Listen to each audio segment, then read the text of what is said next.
Ladies and gentlemen, welcome along to this Zeald webinar. Unfortunately, for some reason, we've got a little bit of an audio problem there for Lisa. So she'll just try and see if she can set that up correctly. Yeah, which we obviously didn't test in advance. So yeah, look, so we'll just get started anyway. Lisa's our moderator for today. I'm actually the guest speaker, so I'll introduce myself while she's getting that sorted. So there's a picture of me, you probably see me as well. I'm Zeald Agency General Manager. My name is Jara, and I'm actually your guest speaker for today, where we'll be talking about how you can just kind of get started with setting up an e-commerce store. We've got all of the basic tips and tricks that you need to understand to be able to get up and get running with an e-commerce store. A little bit of how the webinar will run today. So we've got quite a few people on. It's really nice to see you all, or not see you all, but I see you arriving. And if you have any questions throughout this webinar, then please feel free to use this little Q&A button that you've got there in your Zoom controls. If you post a question through that, Lisa will attempt to interrupt me, and she will ask me those questions if it's relevant at the time. Otherwise, we will hold those till the Q&A section at the end of the webinar. We also have Rhonda Amende joining us as well with a couple of in the Q&A section as well as a guest panelist. So I'm just going to get cracking. So this is the guide to setting up an e-commerce store. We're going to keep things relatively entry level here because there are a lot of people trying to get e-commerce stores set up for the first time to operate effectively under the new restrictions that we have coming. Before we get started about how to set up, I just want to introduce our Get E-commerce movement, or GEM, that we have running at the moment. I know we have a lot of attendees who have signed up through this particular initiative, and I will be referring to it throughout the presentation. So I thought it was best to maybe just do a bit of an introduction to that initiative so that everyone's aware of what we're talking about here. So the Get E-commerce movement initiative is Zeald's response to the COVID-19 crisis. So this is, we see that there needs to be a radical digital transformation in New Zealand to get every business that can be online. And so we've been offering and are offering free e-commerce website for small to medium enterprises. So each website package consists of a setup and hosting for 12 months, which is normally valued at over $7,000. We're giving that away absolutely free. There is a 2-day deployment of the e-commerce site. That is conditional on us getting all of the content that we need to be able to do so. So there is an onus on the person applying to be able to get the website live, but we can get the setup component done within a 2-day time frame. Now, please be aware that this is a free setup and free hosting for 12 months. There is a 2% success fee that will be charged at the end of each month on successful transactions only. The whole point of this initiative is that we want to try and make it as easy as for people to get online, de-risk the whole process, but we do need to get some kind of costs coming in to cover the hosting and to continue the initiative as well. We've got 500 sites that we're giving away for free, and we are doing that within certain tailored packages for each for different industries. Primarily to start with food and beverage. We've got a lot of people within that industry that have signed up for the initiative. We've got a number of people in the retail sector as well that are looking to get on board and get sites live through this initiative. So that's the Get E-commerce movement. If you want more details about that, go to zeald.com and have a look for an application form. I'll give you some more detail about that as we go through the webinar. Right, so if you want to get, and I said 2% success fee charged each month. So if you want to get online, some of the first things you need to make sure is that you are compliant with any regulations or restrictions that you have within your industry. It is highly recommended that you check the MPI website to make sure you meet these requirements. There's a lot of health and safety requirements around selling things online, especially in the food and beverage industry. All right, you also, under level 3, you do need to be very careful about how you sell. And so in a really high level summary around the level 3 restrictions, you are best covered by online transactions in advance so that you don't have to take cash off anyone or get someone to use an FPOS terminal. And then you do delivery of your products or click and collect, as people won't be able to go into a cafe or into a store under level 3 restrictions. I think we've had a bit of time to process the level 3 restrictions since they were released earlier on this week, and that's our general guidance at a high level of how you need to operate. The key really is contactless commerce, right? As much commerce as you can do without breaking your bubble. All right, so that's just a little bit about this. It's very important that you understand what your restrictions are around selling online. For example, if you're selling meat and you're shipping them out to people, you need to make sure that those items are kept cool for a period of time.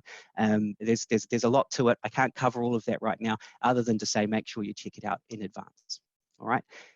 Now, the first thing that you will need to do when you're looking to go online is pick the right website platform. This is like the operating system for your website. It's referred to as a content management system or a CMS. There are a number of really good content management systems out there. They all have different strengths and weaknesses, and they're great for different applications. Magento is quite a big one.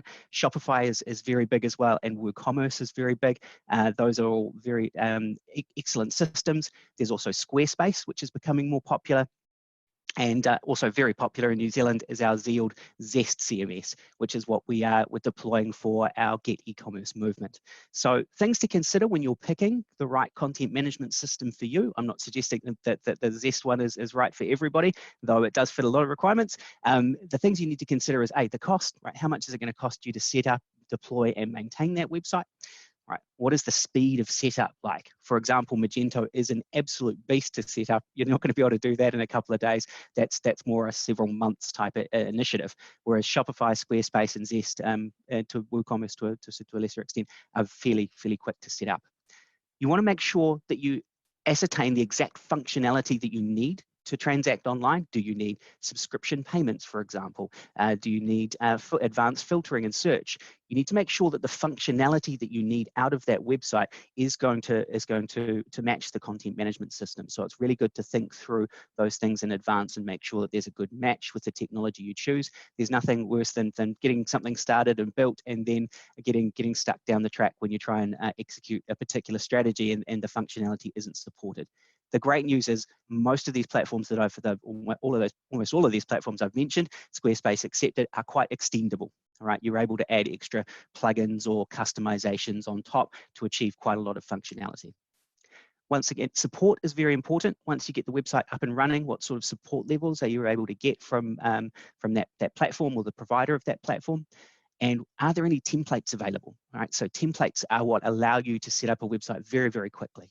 And so is there a template that matches, or are you going to need to have some sort of custom design done? So these are the considerations that you have when selecting a content management system, and there's some examples of some great ones out there.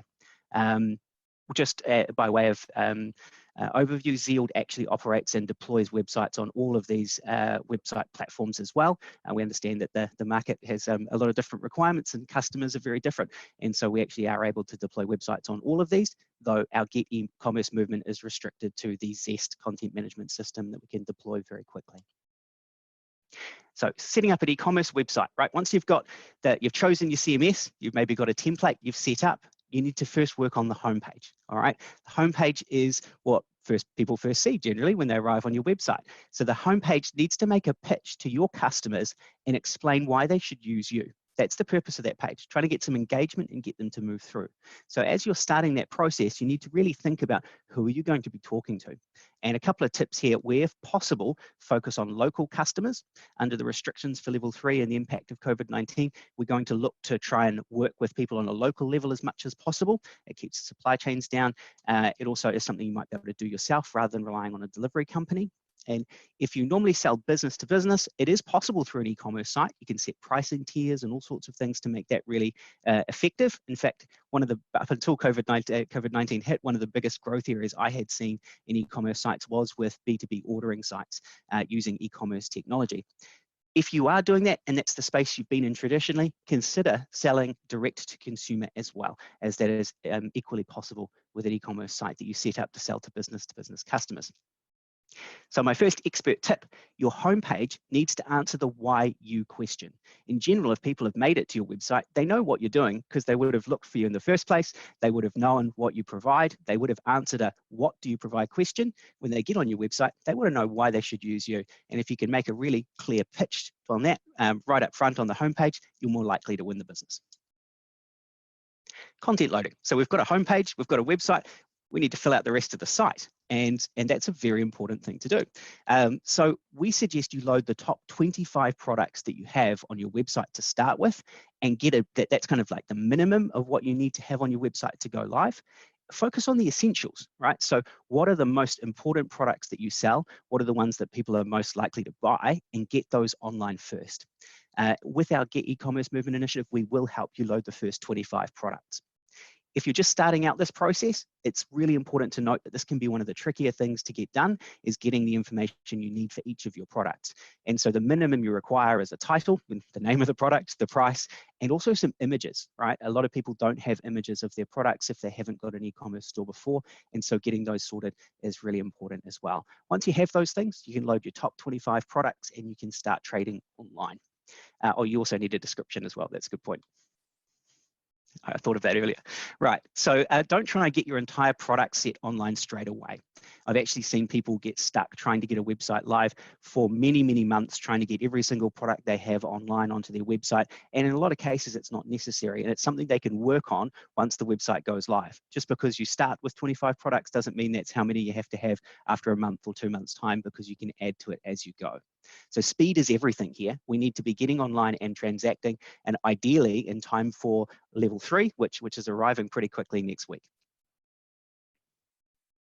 So once we've got the website live and we've got some products loaded, this is obviously, once again, just the absolute basics that we're going through here. We need to have a checkout process that works for customers, right? We need to allow them to order and check out online.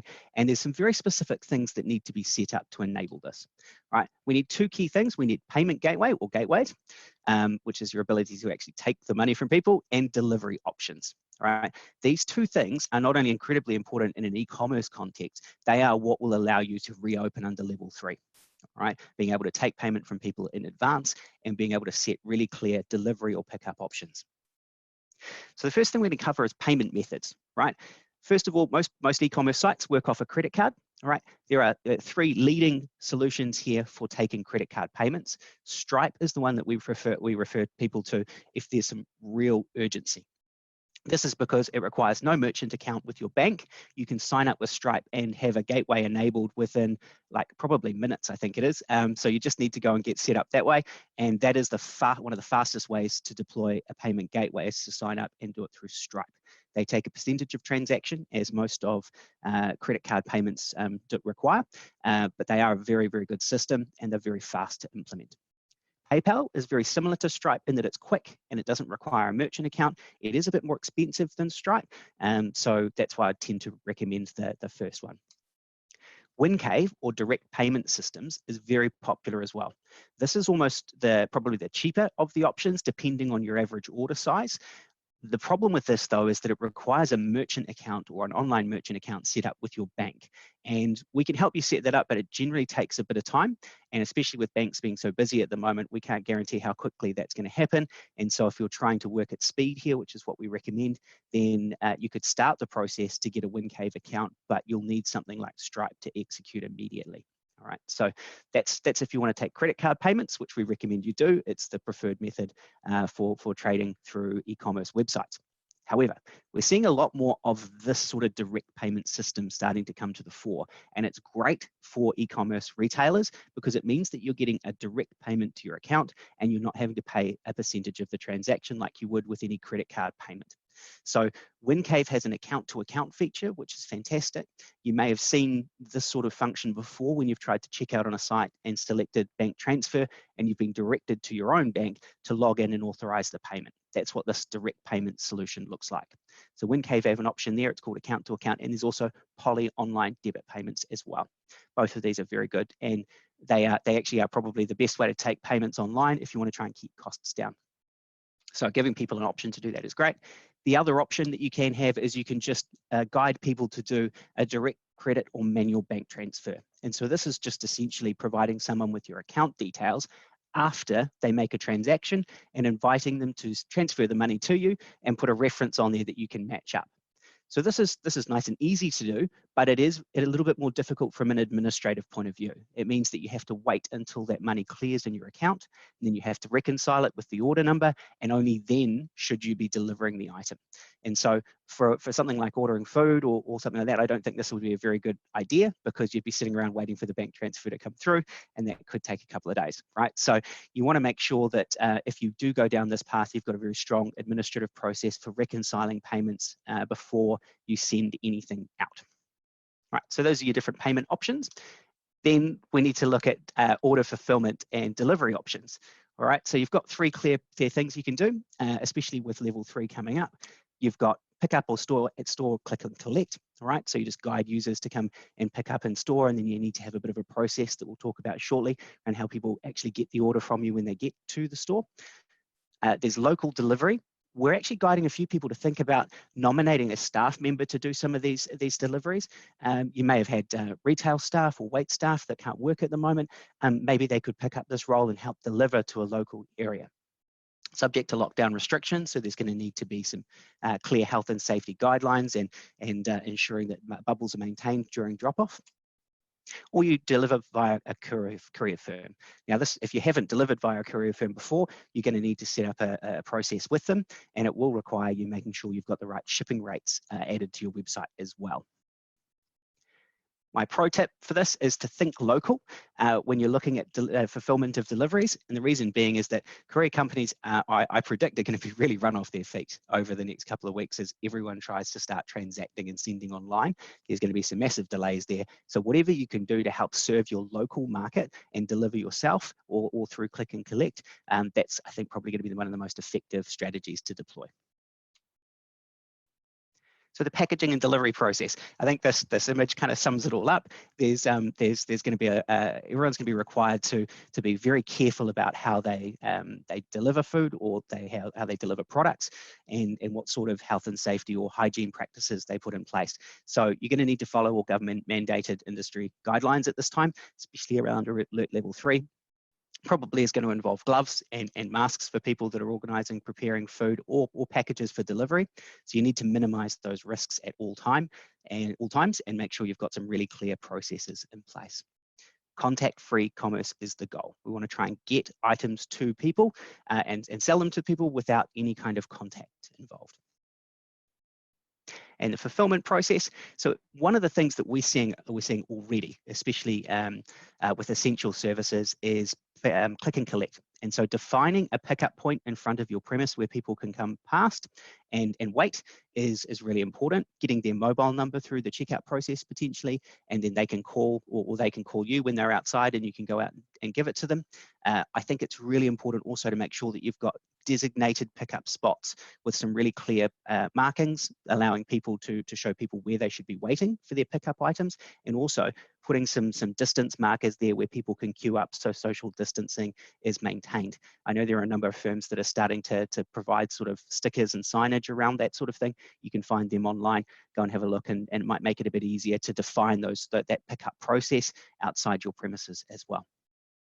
All right, and just consider that local delivery and drop-off solution that we talked about, so that customers can sign up, get what they want, and potentially when you drop it off to them, take a photo of you delivering it, because you certainly don't want to be getting anyone to sign for things, and you don't want to be handing it to them personally. As you possibly would have already seen with the courier companies and how they're operating at the moment, they are maintaining a social distancing and protecting their own bubbles. So once you've got that process really well sorted and you're fulfilling orders, it's important to start increasing the number of products that you sell online, if that's appropriate. So adding new products as you go, ordering replacement stock as normal, and keeping those inventory levels updated as you're going, so people are not ordering things that are out of stock, especially if you're retailing goods. And updating those stock levels that you're prepared to sell online is pretty important. Most content management systems make this really easy. We do have a webinar coming up next week, which is all around that you've made a sale online through an e-commerce store, what next? And so we're going to talk about in that webinar how you actually manage inventory a little bit more effectively and that sort of thing. So that's kind of my pro tip, which is learn more with our upcoming webinars. We have a marketing and e-commerce store basics webinar on Friday. And we also have on Friday, the 1st of May next week, what happens after I make a sale, and a really good discussion around the order and fulfillment processes and how to manage the back end of websites next week as well. So please feel free to join us on those and learn a little bit more about some of those specific areas that you need when you're functioning and maintaining an e-commerce site. So that's me. I'll hand back to Lisa. Can we hear you? Yeah, can you hear me now? Yeah. Yep, always seems to be at least one person who has a technical glitch with video conferencing, and it was me today. So no, thanks so much for that, Jar. It's really helpful information. And, for some of you out there, yes, some of it was quite basic, but we're trying to cover as many levels of where people are at as possible with these. So now we will move into our discussion area where Rhonda Amende, who's our agency general manager in Auckland, will also join us with some examples. And now is your time if you want to be asking us questions through the Q&A button down the bottom, and we'll be able to answer those here. Welcome, Rhonda. Thank you. Cool. So just to start it all off, Rhonda, I mean, one of the things is delivery and doing that contact free. So do you have any examples of how companies have set up their delivery for Alert Level 3? Yeah, so I've seen Willow Cafe, actually. They're one of our first sites that have come off the GEM movement, the free websites. They were a cafe right next to our physical office in Auckland and loved their coffees, absolutely loved them. And they have basically launched their site and are going to be doing local delivery only to the Albany area. And I actually think there's no fancy technology that they've used, which is what I really like about their approach. It is just simple messaging on their website that contactless pickup is available, and that they will deliver within the Albany area within an hour and a half after order is placed. And so that's as simple as it has to, I mean, as complex as it has to be. By just putting that simple messaging on there, I know exactly what I would be expecting as I go to order. Another example I had was actually my son-in-law had his birthday during this level 4 lockdown, and I ordered him some salmon to be delivered to his house as a birthday present. And it was interesting to see the order process through that experience, and the messaging on there was you could nominate a day to be delivered, and it just got delivered. It actually got delivered at 8 o'clock at night. But it was fine because it was within that delivery period. They gave you a text on the day to say, yes, you know, just confirming we will be delivering at some stage during the day. Please be patient as, you know, orders are volumes really high. And I think that's the other thing that's really good at the moment is we all are a little bit of understanding. You know, as we go from level 4 to 3, we know businesses are trying things new, and we'll be having a few teething issues, but that's okay. And I think people's level of tolerance and understanding for each other is going to be really high if we don't get it right the first time. No, thanks for that, Rhonda, and good idea. If only my birthday was during this, maybe I could have got some salmon. How about yourself, Jara? Have you sort of come across any delivery methods that people have put in place? Yeah, so primarily what I think is the click and collect excellent, but I've also seen some business owners actually taking a really proactive approach to doing deliveries, and so they're gearing up to be able to do the deliveries themselves during level 3, and just for them that transaction with their customers in terms of actually delivering the goods is going to be such a critical thing to get right during this period. They're actually looking to do that themselves. So I've got a few business owners I know that are running cafes and so on. They're actually looking to take that role on themselves and just make sure it's done in a really safe, careful way and creating a great customer experience for people. And so, and the other thing I've seen as well is that those businesses that are able to dispatch, they've got to keep very, very small dispatch teams. And so I've actually seen, once again, business owners taking a really hands-on approach there. Those that have already got e-commerce stores, they're going in and doing all the dispatches each day themselves because they can't have a big team on hand doing it under the restrictions they've had so far and under the restrictions they will have going forward as well. Awesome. So we have had a question come through from Fiona. She is asking, can we tell her if Weebly.com is a good website for online sales and payments? I think one thing I'll probably start off with, and it goes back to Jara's earlier slide, is it is about sort of working out what you need for your business and then having the platform work in with that, because there are a lot of platforms out there to choose from, definitely. Does anyone have anything to add to that? Yeah, so in terms of Weebly, Weebly's hasn't traditionally been an e-commerce provider. It was just it's quite a good drag and drop, basic entry-level e-commerce content management system, and it's recently added e-commerce to the mix as well. It's not a ground-up e-commerce system, so It should suit fairly basic requirements, would be my understanding. But once again, exactly as you've mentioned there, Lisa, it really is about understanding what you need first and then looking to make sure that you've got the right feature set to match from the system that you select. And to be honest, most of the systems out there are pretty good these days. E-commerce is pretty mature market, and so even those that have added e-commerce as a function later on, like Weebly and Squarespace, they still do a fairly good job of it as well. Oh, awesome. And following on from that, Katie's also asked, is there a free support line users can call as they go through setup with the Zeald, most likely, I'm assuming, after the GEM fund? Yes. Yeah, we provide a free support line. And what I love about our one is actually there's multiple ways to contact them. It's a phone, email, and live chat. And you usually find one medium that you're happy with. I personally love online chat to talk to the support team because I can multitask. I can do a bit here and go away and do a bit somewhere else. But yeah, definitely a free service. We also do have a website as well where you can actually search for answers too. So there's always the way just to jump on and find it yourself, which is also great. Yeah, true. And one other item I'd like to point out there as well is we do have an emergency support for emergency assistance, and that is 24/7. So we have something like $13 or $14 million worth of transactions go through our websites every single month.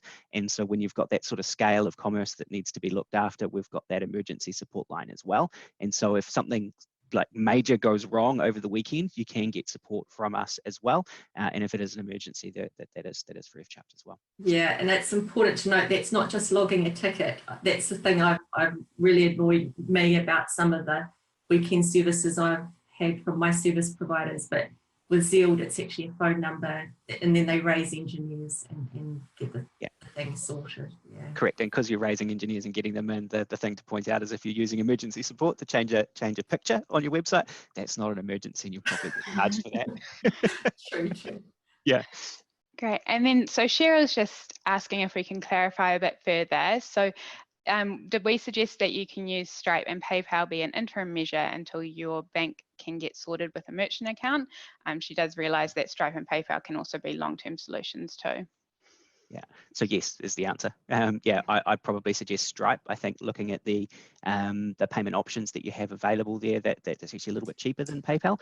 So I would suggest looking at Stripe if you weren't sure which one to go for, and getting that set up immediately as an interim. Yeah. I definitely recommend don't rely on cash on pickup or account to account. You'll just lose orders, right? You have to find a credit card system, a way to accept credit cards. And so the sooner you're able to do that on your site, the better. Do you mind if I just clarify that? So I think you don't want to accept cash because obviously you can't actually do cash transactions. No. Account to account is a specific feature from WinCave, which I do recommend you use because that's actually a direct transfer into your account and you can actually see that arrive and you've got a confirmation of that. But a bank transfer, you probably don't want to rely on. Yeah. Just wanted to clarify that. Sorry, Rhonda. No, it's all good. Cool. Great. So we do have a question from you, Benjamin, but I'm thinking it's probably something a bit more where we would have to find out a bit more about you first. And we certainly can just get in touch with you afterwards just to discuss what that could look like in terms of helping you. So we can be in touch around that. Yeah, bit of a partnership question so we can have a chat. Yeah, no problem. We do that fairly often. So yeah, it's something we can look at. Definitely. So I know we're sort of heading towards that 2:30 mark. I did have another question at the moment. So in your opinion, and I guess from what you've seen, and what we know, it's always easiest to tackle the hardest task first. So is there the particular list of items we've covered today, is there one particular area you feel like might be the hardest task and that we should approach first? For me, it is the payment gateway area. I mean, I personally feel you don't have to wait to set up 25 products. I personally feel you can do 2, 3, 4, 5. You know, I think it's better to just get some minimal products up and running. But to be able to accept transactions online, you need that payment gateway. And so I think while you're sorting out which one's best, just get something that you can put up there quickly. I think that's been really well covered here. And I think it can be something that people think too much about, and it stops them actually going live with and starting to transact, where I think just make a call, get it online, and then you can think about the details of that later. Yeah, that's a really good call, Rhonda. And so from my point, I think content is the other big obstacle people have got, is just getting enough content on there. And so if you're going to sell a product online, it's important that people need to see it, right? So making sure you've got some really nice product images is really important. Now, it doesn't have to be too difficult, but one tip I would recommend is getting a nice well-lit white space just with a white background, and you take a photo, even with your smartphone, but just so long as the background is really clean and clear and there's no clutter around it, that allows the product to stand out. And so if you go through that process of setting up a nice environment to take good shots of your products before you put them up online, that's going to make the whole setup and go live so much easier, because it'll also fit really nicely with any design that you have as well. You see those sites with lots of different colored backgrounds and images, and it just doesn't quite look right. So that's an area which is easy to fix, and if you put a bit of time into that up front, it'll make life a lot easier. You can Google, you can Google, steps to make nice photos from my iPhone of food or something. And it's amazing the helps that you can get within the quality you can make with pretty standard gear. Yeah. No, definitely. And, it is about, don't sweat the small stuff. So just keep pushing forward. It is difficult, but the great thing around websites and setting them up and getting them is it's an ongoing project. So you can always go back and make a tweak. Oh, that doesn't look quite right. I've got a better image now. Let's add it in. So, there's all that stuff that's changeable. You're not sort of ever really locked in as far as most platforms I'm aware of. It's not like you can only do something once and that's it. So yeah, just think you can always change and things over time or just later. Yep. Great. And we do have one last question just from Jacqueline. Do you have to have a separate merchant number to an FPOS setup? So Jared's nodding his head. Yes, he does. We won't see if you don't talk.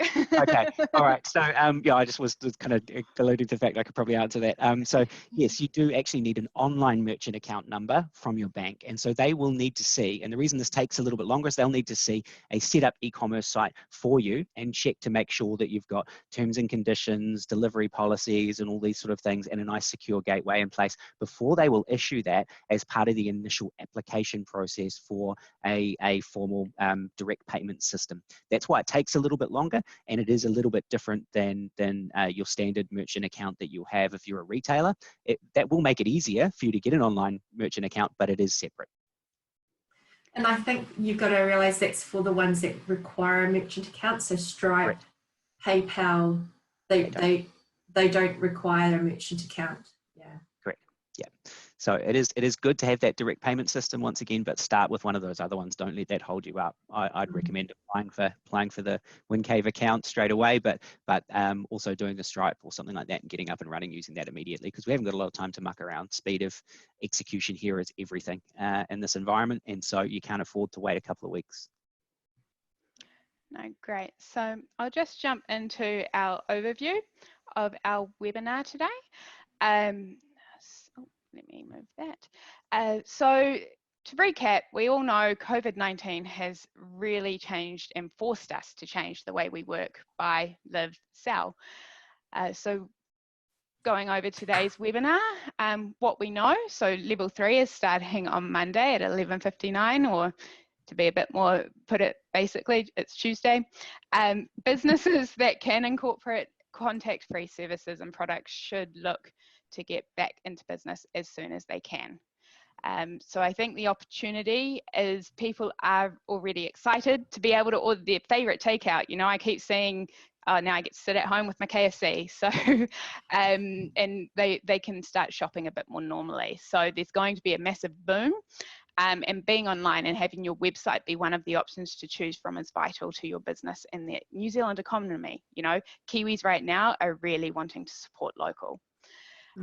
Our prediction right now, basically businesses that have a website and are getting their website out there and providing what they can in level 3 are definitely going to be the ones that are in the best position to capitalize right now. And my recommendation, well, it is really a simple one: get online now. But to talk about it a bit further, if you haven't already started the process, getting a site online by Tuesday will be difficult. You know, there's still items from today that you may still have to get in place, but we also don't know how long level 3 will be. We don't know what level 2 will look like. So if you haven't already started, you might as well. You know, no point putting it off any longer. And I think just on top of that, yes, we have recommended doing research, finding what fits your business best, but make decisions quickly. Cool. And so, yeah, just a little bit about Zeald. If you haven't know much about our history, we've helped over 15,000 businesses transform digitally over the last 20 years.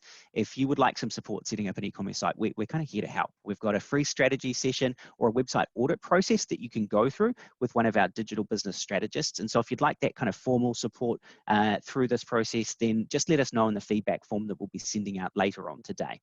Our next webinar is on Friday. It's around getting started with marketing an e-commerce store. We're trying to keep it entry level at this stage. And as we go through the next couple of weeks, we'll probably get a bit more advanced in some of the technology and things we talk about. But feel free to join us on Friday, the 24th at 2 p.m. for that webinar. If you need an e-commerce store urgently, then the Get E-commerce movement is probably right for you. Head to the Zeald website and you can find out a little bit more to see if it's a good fit for you. We're helping 500 Kiwi businesses launch an e-commerce site for free, as we talked about, and host it for free for 12 months with just that 2% success fee. So be quick though, because almost all of our 500 free sites have been allocated to SMEs in the first 22 days of this initiative. That's it. We've had a huge demand over the last week or so. What has become really clear to us is that more than 500 sites are needed. We are extremely confident of being able to extend this program in the very near future. So please apply to reserve your place. If you miss out on the first 500, we'll try and get to you as well. If you do know of any organisation that may be able to support us extend this initiative, we do ask that you try and get them to get in touch with us immediately. We're looking around for partners to try and extend it at the moment as well. A special thanks to our moderator Lisa today and our special guest Rhonda as well. It's great to have you with us. That is all the time we have today, folks. If you missed any part of this webinar or would like to see it again, we will be posting a copy of it on YouTube. If you know anyone else that might benefit from attending these in the future, feel free to share the register link as well. Wish you a good day and good luck with the rest of the lockdown, even though it's only a few days left. Thanks, Dara, and a huge thank you to you for your content and speaking part today. Cool. Thanks. Good day, everyone. Cheers.